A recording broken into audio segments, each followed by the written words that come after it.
Hello everyone, welcome back to my YouTube channel. This is my weekly 2000 AD review, 2000 AD Prog 2205.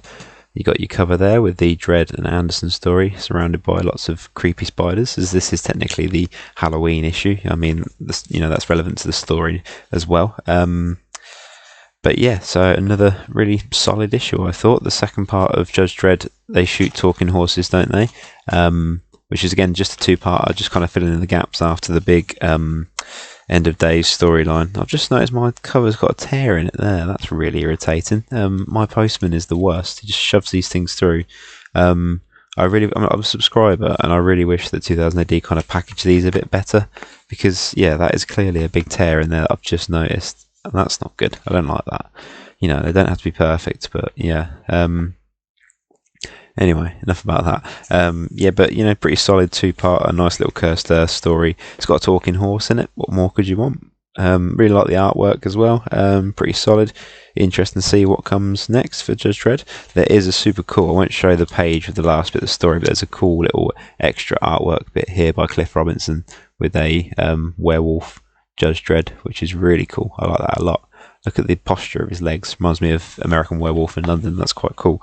So yeah, a little Halloween treat for us all there. Then we've got Stickleback. Again, no idea what's happening in this story, but I'm enjoying it nonetheless.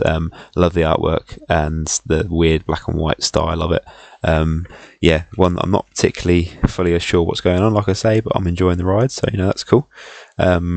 Skip Tracer, again, another middle of the road one for me, really. I don't really fully click with it. I don't really follow it that closely, but it seems to have some pretty good action in it. This one was pretty action packed, so I quite enjoyed that. Nice, quite crisp artwork and everything, so you know, all good. Not my favourite, but not one that I have any kind of issue with. Seems to be setting up nicely as the story goes, though.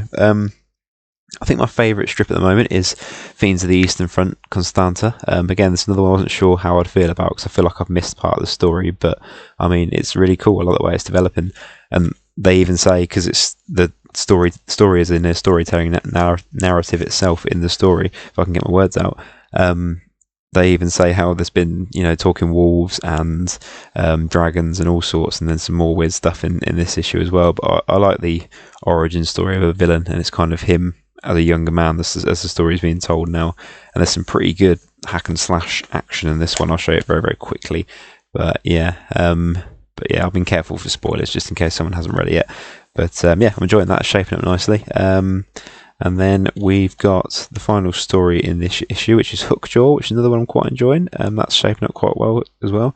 It's even got a little bit, you probably can't read it on this camera, but there's a little bit there with a guy doing a YouTube video, and he says, please subscribe to my channel. So, you know, just while I remember, please do subscribe to my channel.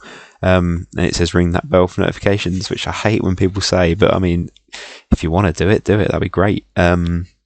But yeah, this is another story again. I wasn't quite sure what to start with, but we do see Hookjaw the shark in his full kind of form, kind of like for the first time properly. I won't show it just in case people haven't read it, because it's kind of messed up and kind of cool.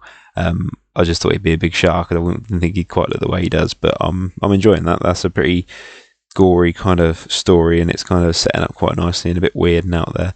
So yeah, that's this week's issue. Next week's is the 2000 AD Regine story, where it's kind of the all ages issue rather than more sort of adult based, which is normally a bumper size issue as well. I think normally it's 32 and it goes to 48. As I'm a subscriber, it doesn't cost me anything extra, which is quite nice. But I'm still really upset about that tear on the front there. You can't really see it, but it's where my finger is moving right now. But I'm not that massive a fan of the all ages issues, really, and I get, you know, they're not aimed at men in their late 20s. You know, they're more for all ages, which is fine, so that's cool. I don't have a problem with it. I read them, I enjoy them, I just don't think that much about them. But yeah, it does bug me slightly. All the stories going on now, I have to take a week off, and then I have to remember what was happening in them again in 2 weeks' time. But yeah, cool. Enjoyed it. Really good stuff. Thanks for watching. Let me know what you think, if you agree, if you don't agree. If you don't agree, just don't tell me, that's fine. And yeah, please subscribe, like the video, and I'll see you next time. Thank you very much.